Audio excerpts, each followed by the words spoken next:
ప్రభువుకు స్తోత్రాలు. మన దేవుడు స్తుతిపాత్రుడు. రాత్రింబగళ్ళు కోటాను కోట్ల దేవదూతలు దేవుని స్తుతిస్తున్నారు. పరలోక మహిమను వదిలిపెట్టి మానవ రక్షణార్థమై ప్రభు ఈ లోకానికి వచ్చాడు. ఈ దినము వాగ్దాన వాక్యం జకర్యా 4:6. నా ఆత్మచేతనే ఇది జరిగినని సైన్యములకు అధిపతి యెహోవా సెలవిస్తున్నాడు. My spirit said the lord of hosts, मेरे आत्मा के द्वारा होगा, मुझ सेनाओं का यहोवा है. మన దేవుడు సైన్యములకు అధిపతి దేవుడు. ఆయన దగ్గర కోటాను కోట్ల దూతల గణముంది, సైన్యం ఉంది. అందుచేతనే సైన్యములకు అధిపతి యెహోవా అని పిలువబడ్డాడు. మనం భయపడవలసిన పనిలే. దేవుడు మన పక్షములో ఉండి ప్రతి సమస్య నుండి పరిష్కారం చేసి దేవునికి సన్నిహితంగా జీవించేదానికి మమ్మను వాడుతాడు.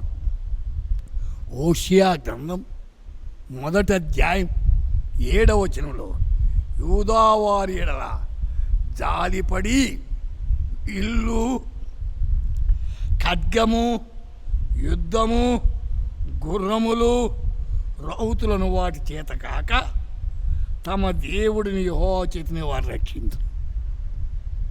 దేవుడొక్కడు మన పక్షములో ఉంటే ఎటువంటి విపత్తు వచ్చినా వాటి నుండి తప్పించేవాడు. దేవుని తోడు కావాలి, దేవుని శక్తి మనకు కావాలి, దేవుని నడిపింపు మనకు కావాలి. సంఖ్యాకాండం 14:24లో నా సేవకుడు కాలేబు మంచి మనస్సు కలిగి పూర్ణ మనస్సుతో నన్ను అనుసరించిన హేతువు చేత అతడు పోయిన దేశములో అతన్ని ప్రవేశపెట్టేది. ఎలాంటి మనస్సు అంట? మంచి మనస్సు కావాలి. వినుతున్న శ్రోత, నీ మనస్సు బాగుండాలి. ఎలాగ అనుసరించాలా? పూర్ణ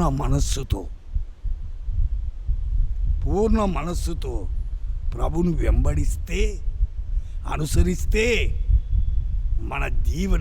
మన మీద దీవెనలు కుమ్మరించబడతాయి. సాతానుడు దూరం అవుతాడు. దేవుని శక్తి మనం కమ్ముకుంటుంది. ఆత్మచేతనే కార్యాలు జరుగుతాయి, బాహ్య శక్తి కాదు. దేవుని ఆత్మచేత ఎందరు నడిపించబడతారో వారు దేవుని పిల్లలవుతారు. దేవుని ఆత్మ కిందికి రండి, దేవుని దీవెన పొందండి. ప్రార్థన చేసుకుందాం. పరిశుద్ధుడా, మా శ్రోతలు నీ ఆత్మచేత నడిపించబడి నీ శక్తిని పొంది ముందుకు సాగుటకు కృప చూపించమని, ఆదరించి బలపరచమని, సహాయకారిగా ఉండి నడిపించమని యేసు నామమున ప్రార్థిస్తున్నాము తండ్రి. ఆమేన్.